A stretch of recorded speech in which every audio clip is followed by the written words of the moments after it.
Good morning. We are discussing chemical equation and reactions. Okay. So one question is written on the board and I am going to answer it. Okay.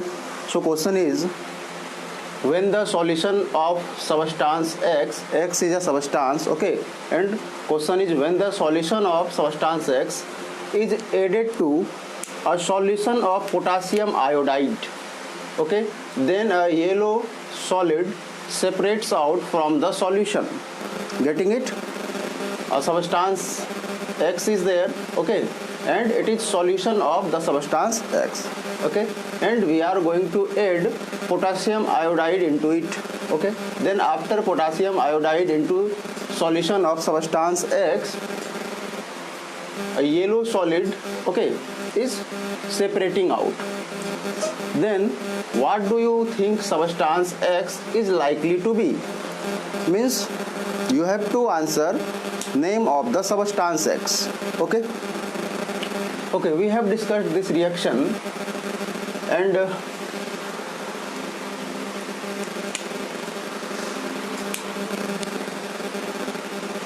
the reaction is, I told you, lead nitrate, okay, lead nitrate plus potassium iodide gives out lead iodide PbI2, which is a precipitate, and color of this precipitate is yellow. So this is yellow precipitate, okay, and along with this potassium nitrate is formed, okay. So what do you think substance X is likely to be? Okay, we are adding potassium iodide, so potassium iodide we are adding to potassium nitrate, so we will say X is potassium nitrate. X is PbNO3 whole 2, okay. Then come to second question. Name the substance which the yellow solid consists of. Yellow solid, I told you, it is the precipitate coming out from the product, okay, and this is PbI2, so yellow solid is PbI2, so this one is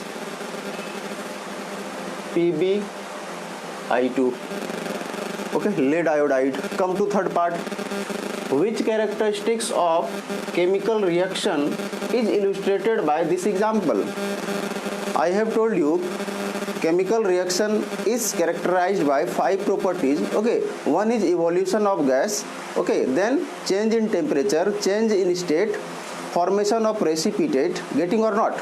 Okay. So from this reaction, okay, which characteristics is coming out? We say here it is formation of precipitate is taking place, okay. So we say the characteristic shown here is the formation of precipitate, so its answer will be formation of precipitate, PPT in short, okay. Then finally write a balanced chemical reaction, okay, for the reaction. Means we have to write a balanced chemical equation, okay, and then mention the physical states. So I am going to rub upper part, okay. So it is PbNO3 whole 2 and it is aqueous because it is written solution of X, means it is aqueous. PbNO3 whole 2 plus Ki potassium iodide, again it is aqueous and it is giving out PbI2, which is a precipitate. So if it is a precipitate, then we say it is solid, that's why it is settling down and forming precipitate, and its color is yellow, okay, yellow PPT, and along with KNO3 is forming lead nitrate. So this is the, and this lead nitrate again is aqueous. So the chemical reaction is PbNO3 whole 2, which is aqueous, plus Ki, which is again aqueous, okay, is forming a yellow precipitate PbI2, which is a solid, plus KNO3 aqueous. You have to balance this reaction. So come to the basics. I have taught you how to balance a chemical reaction, and I told you we will look for the metal first. At first we will be looking for the metal, then we will come to non-metal, then if oxygen is there, and finally if hydrogen will be there. So at first balance metal, then non-metal, okay, then after balancing non-metal you have to go back and check the means further you have to check if the metal is balanced or not. Again, then you have to balance oxygen after balancing non-metal, and finally if hydrogen is present there, then you have to balance hydrogen. So first thing is to balance the metal. So we are going to search metal. It is lead, Pb lead, and it is a metal, we know it. So here it is Pb, here it is Pb. So Pb means metal is balanced now, okay. Then come to the non-metal. Nitrogen is non-metal here, okay. And here NO3, nitrogen, again nitrogen is balanced here, okay. Then second non-metal is iodine, okay. So here it is PbI2, so write here 2, then it will be become 2I. Now potassium will be 2, so put here 2 to balance potassium. Potassium is also a metal, you have to look for the potassium, okay. Then you can check other elements. Here nitrogen becomes 2, nitrogen is 2 here, okay. Lead is 1, iodine is 2, oxygen 2 into 3, 6, oxygen 2 into 3, 6. Now it is balanced, okay. So we will be discussing next topic. We have discussed combination reaction. Now we will be discussing decomposition reaction, okay. So put heading decomposition reaction.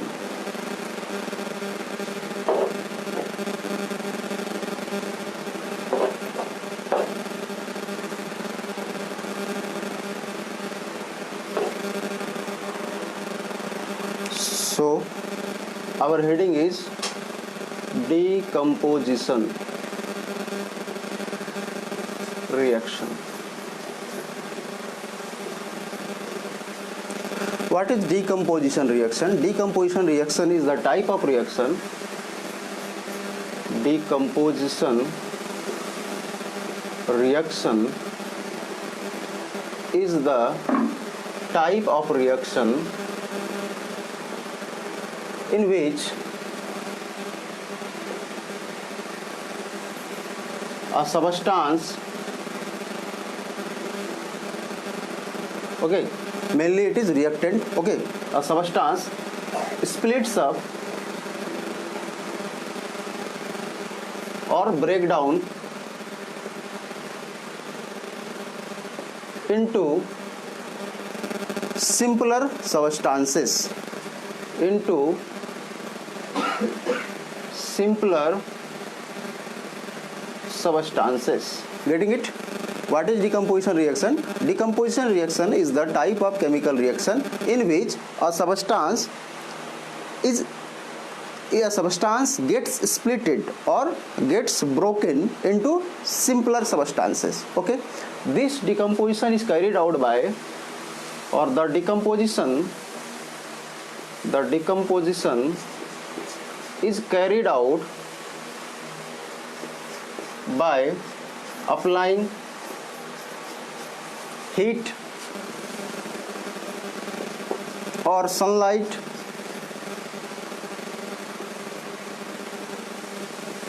or passing electricity.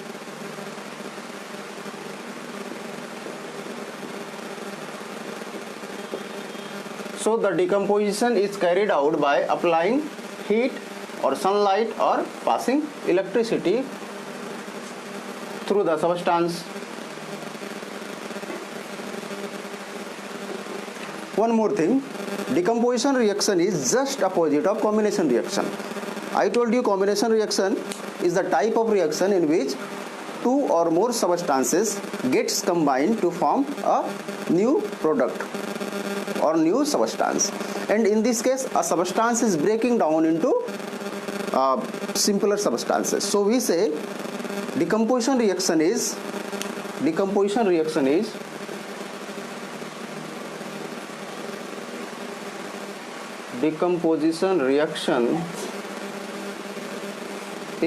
opposite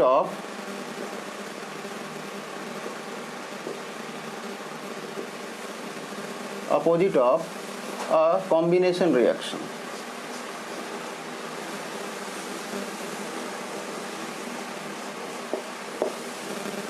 Is it clear? Okay. Now come to next point.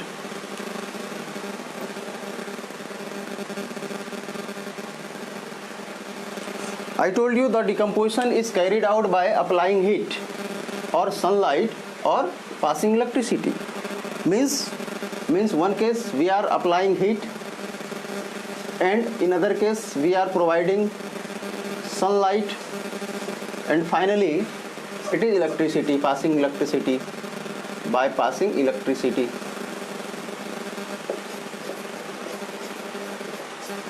So the decomposition, okay, which is carried out by the application of heat is known as thermal decomposition. Getting me? The decomposition which is carried out by the application of heat, which is carried out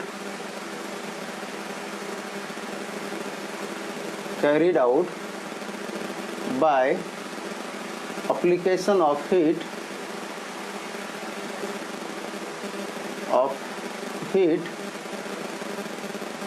is called as thermal decomposition. Is called as thermal decomposition. Is it clear? I told you there is three way for the decomposition of a substance. First way is to supply heat. So the decomposition which is carried out by application of heat is known as thermal decomposition. Got it? Then the decomposition which is carried out by sunlight, decomposition which is carried out by sunlight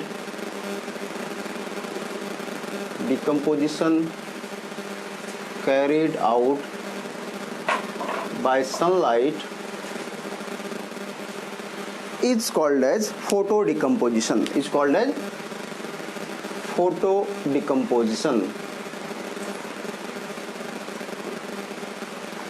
Getting it? Two things. If the decomposition is carrying out by the application of heat, then it is called as thermal decomposition. And if the decomposition is carried out by the application of sunlight, okay, then it is known as photo decomposition.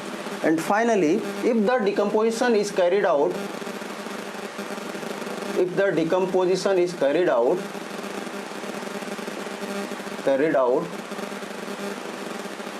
by passing electricity,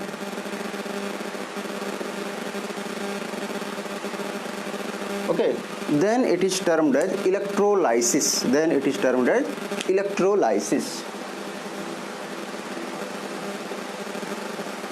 Okay. So three things are there.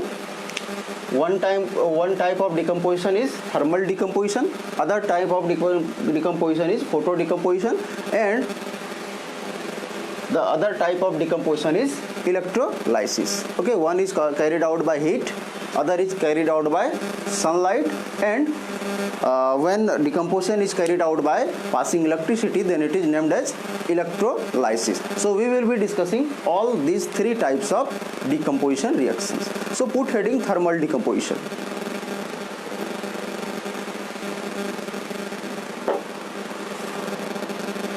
Put heading thermal decomposition.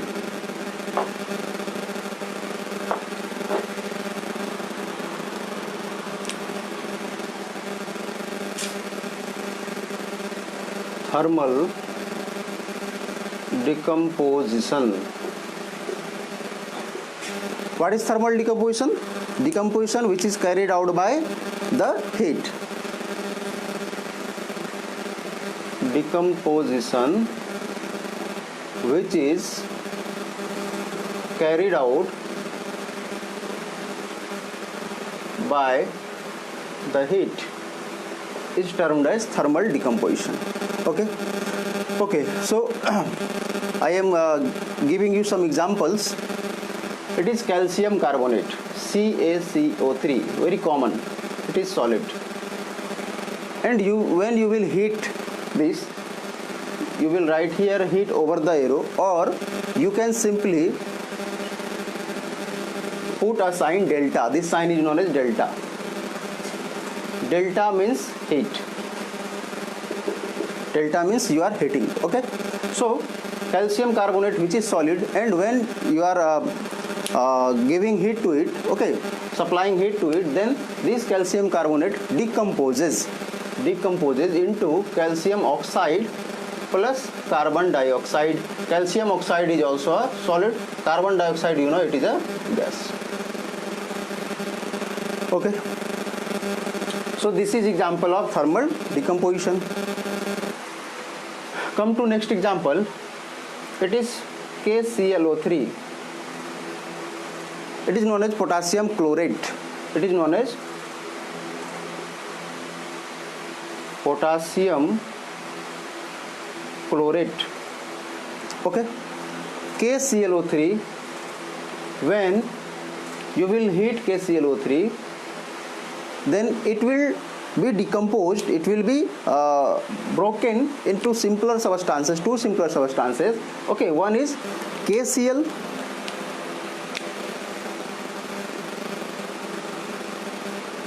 okay, plus O2. Getting it? You have to balance this by yourself. Okay, you have to, means at home you try to balance this. Okay, I have taught you balancing, how to balance I have told you. Okay, so you have to balance this at your home by yourself. Okay, so this one is example of what?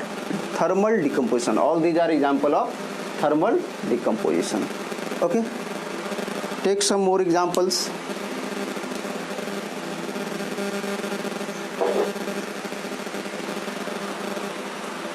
It is FeSO4.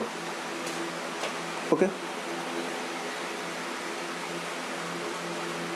when we will heat this FeSO4, it is known as ferrous sulfate. It is known as ferrous sulfate. It is green in color. Ferrous sulfate is green in color.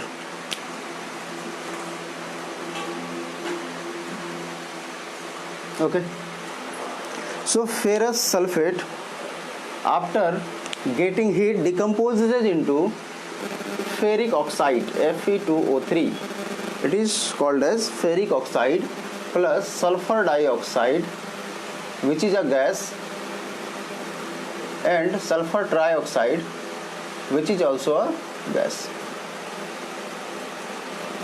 Okay, this Fe2O3 is known as ferric oxide, and this ferric oxide is green in color, sorry, brown in color.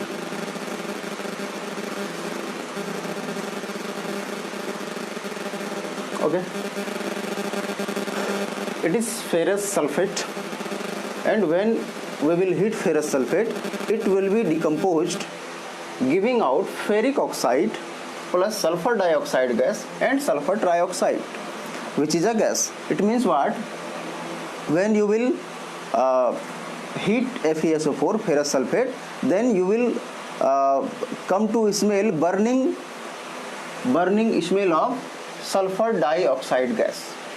Okay, what happens, actually this FeSO4 is present as FeSO4 dot 7H2O. Okay, its name is ferrous sulfate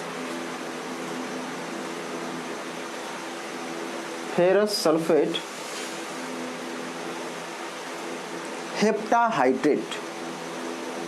7 is there, and for 7 word root hept is used, and H2O is hydrated is used for this H2O molecule. So ferrous sulfate, this one is ferrous sulfate, 7, so hepta, and H2O, for H2O it is hydrate. So its name is ferrous sulfate heptahydrate. Got it? Why heptahydrate? 7 H2O is there. Okay, to represent 7 hepta is used, and hydrate is representing H2O. Okay, so FeSO4 7 H2O. So whenever it is ferrous sulfate, actually ferrous sulfate is anhydrous. Ferrous sulfate is anhydrous. Means ferrous sulfate heptahydrate exists. Okay, you can simply get it in your laboratory. Okay, so ferrous sulfate heptahydrate, you can get it in your laboratory, and when you will heat this ferrous sulfate heptahydrate, then at first what happens, the water molecule present, okay, escapes. Okay, this water molecule vaporizes, and when this water molecule vaporizes, then what happens, we are hitting this now, then what happened, this H2O molecule escapes, vaporizes, so it forms FeSO4, which is anhydrous.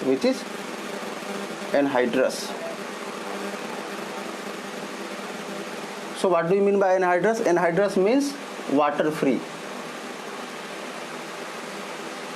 Okay, so this FeSO4 is used here, and this FeSO4 is green in color. Okay, actually FeSO4 7H2O is green in color. Okay, but we are writing here it is green in color. Okay, and this Fe2O3 is, I told you, brown in color. Okay, so this is also an example of thermal decomposition. Now I am going to give you other example.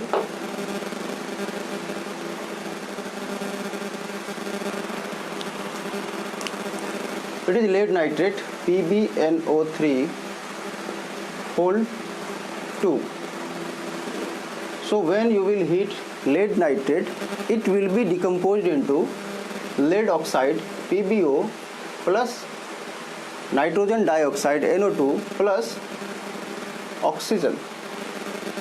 Okay, you just try to balance these equations. Okay,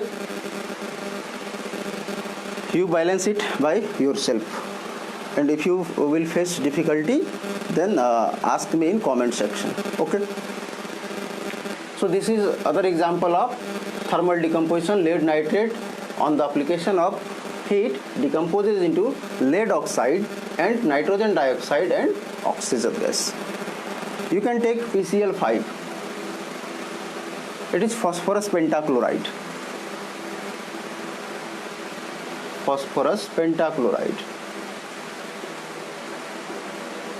Okay, so PCl5 on the application of heat decomposes into PCl3 plus Cl2. Got it? So these were some examples of thermal decomposition. So thermal decomposition is clear to you now.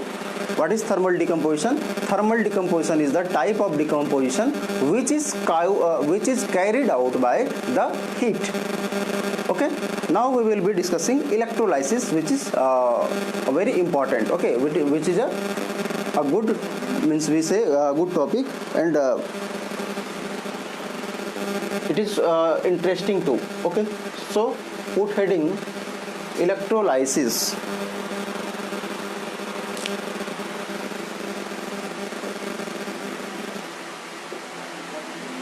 At first I am going to define electrolysis. What is electrolysis? Electrolysis is the decomposition of an electrolyte